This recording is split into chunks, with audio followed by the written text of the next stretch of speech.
Hello everybody and welcome back to the channel. Today in this video I'll show you how to delete your Instagram account on Android phone. So let's jump right into it. First we go ahead and open the Instagram app, and then from here tap on the profile picture on the bottom right.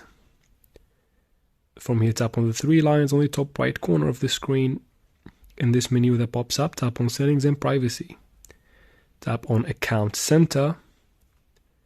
From here, tap on personal details and then tap on account ownership and control. From here, tap on deactivation or deletion. Tap on your account and then select delete account and tap on continue. From here, select any reason, it doesn't matter. I'm going to select privacy concerns and tap on continue. From here, tap on continue again.